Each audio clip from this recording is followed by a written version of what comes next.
Ini adalah cara minum yang unik. Peluru dimasukkan ke dalam gelas kosong. Lalu tuangkan alkohol. Ini adalah sarapannya setiap hari. Ia mengeluarkan sebuah revolver baru. Lalu memasukkan peluru ke dalamnya. Inilah permainan yang selalu ia lakukan setiap minggu. Ia menarik pelatuknya, isinya kosong dan ia menang lagi. Ia akan melakukan amal selama seminggu jika ia tidak mati.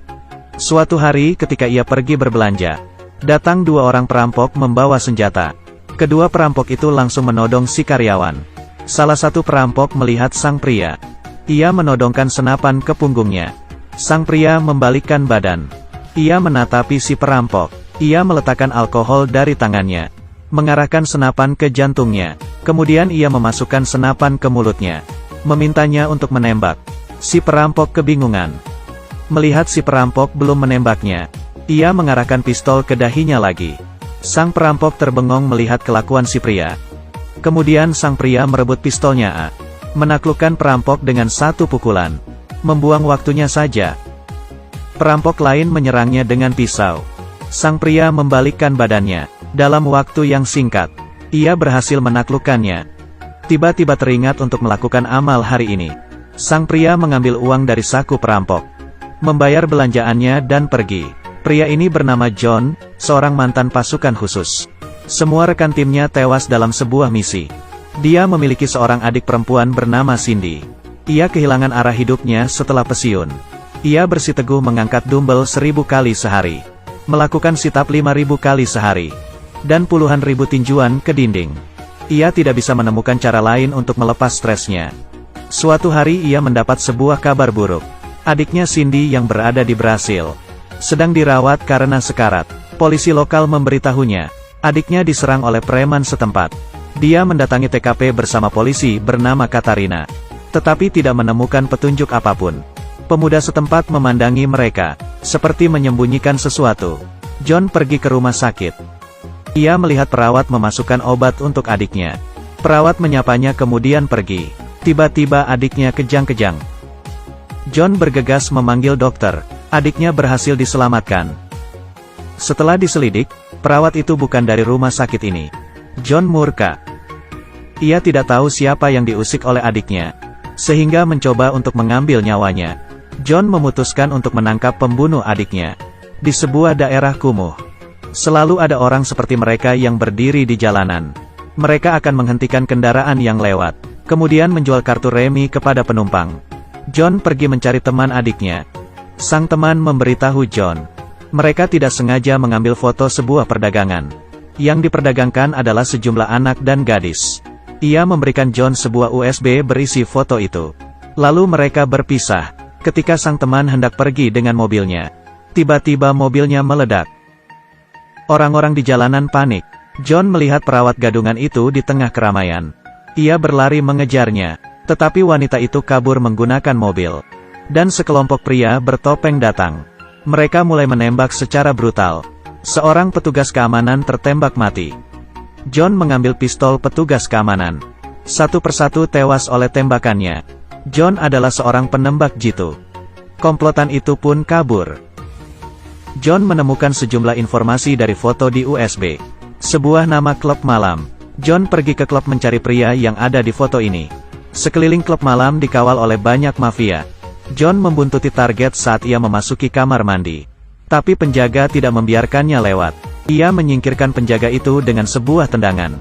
John berhasil menemukan targetnya. Ia langsung memukulnya. John bertanya tentang adiknya. Pria ini berpura-pura bodoh. Kemudian John memasukkan kepalanya ke dalam tandas dan memukuli berulang kali. Akhirnya pria itu memberitahu John bahwa kopernya berisi data-data sindikat perdagangan gelap. Ia juga memberitahu markas mereka. Kemudian John pergi membawa kopernya. John menemukan bahwa di dalam koper berisi berbagai bukti penyeludupan. Dia dan polisi berpisah jalan.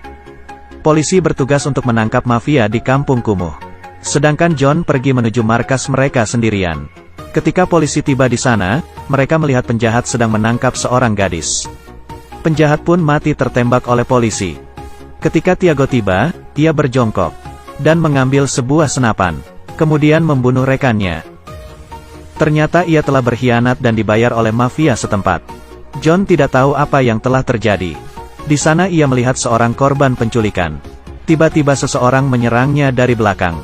Musuh itu tersingkirkan oleh John dengan kopernya. John dihadang oleh komplotan ketika ia hendak pergi. Kemudian terjadilah pertarungan. Dengan koper yang ada di tangannya, John berhasil melumpuhkan semua musuh. Kemudian polisi pun tiba. Mereka mendatangi gudang tempat anak-anak ditahan. Tetapi tidak ada seorang pun. Mereka telah berpindah. Karena tidak ada bukti lengkap, Tiago menyuruh John pulang dan menunggu kabar. Di saat itu, John merasa ada yang jangkal. John berpesan kepada Katarina untuk melindungi adiknya. Sebab ada yang perlu ia cari tahu. Pria ini adalah pemimpin mafia setempat bernama Hirimoto. Terhadap anak buahnya yang berbuat salah, ia mengeluarkan sebilah pisau, dan menghabisinya dengan pisau itu. Seorang wanita sedang mencoba membunuh adiknya John. Katarina tiba tepat waktu dan menembak mati wanita itu. John membuntuti Tiago ke sebuah pelabuhan. Di sana ia menemukan anak-anak yang telah diculik. Dan ia juga baru tahu jika Tiago terlibat. Dia menelpon untuk meminta bantuan terlebih dahulu. Kemudian ia mulai beraksi. John memasuki gudang. Dengan sigap ia langsung menghabiskan beberapa orang. Bermodalkan sebuah senapan, ia berhasil melumpuhkan beberapa anggota mereka lagi. Hingga ia kehabisan peluru. Tanpa peluru, ia terpaksa bertarung dengan tangan kosong. Melihat situasi ini, Tiago pun bertarung dengan John. Tetapi Tiago bukanlah lawannya. Sekejap ia pun babak belur. Kemudian Tiago mengambil sebuah rantai. Rekannya pun menatap John dengan tajam. Tiba-tiba Hirimoto muncul dengan satu tebasan. John terluka dan mengeluarkan darah. Pertarungan pun dimulai. John menghindari serangan demi serangan, mencari kesempatan untuk melakukan pukulan. Ia membalikkan badan dan melakukan tendangan. Ia meraih leher Tiago dan memukul wajah dengan keras. Di saat itu Hirimoto menyerangnya dari belakang. Dan John pun berhasil menghindari serangan Hirimoto. Setiap pukulan John begitu keras. Tiago yang dipukul secara brutal itu. Kemudian dadanya ditusuk oleh John dengan rantai besi. Sekarang hanya Hirimoto yang tersisa. John mengambil 2 pipa besi. Sepertinya Hirimoto tidak berpeluang untuk menang. John menyerangnya dengan besi. Hirimoto pun bersimbah darah. Pertarungan pun berakhir. Tak lama kemudian, polisi tiba. John berjalan keluar sambil membawa anak-anak yang diculik. Akhirnya Adingkia Cindy pun sadar. Mereka saling menatap dan tersenyum. Tampaknya John telah menemukan makna hidupnya. Terkadang makna hidup bukan terdapat di diri kita sendiri, melainkan orang-orang di sekitar kita. Terakhir, pesan moral dapat kita petik dari film ini adalah, kebenaran dan keadilan tidak akan pernah padam. Terima kasih.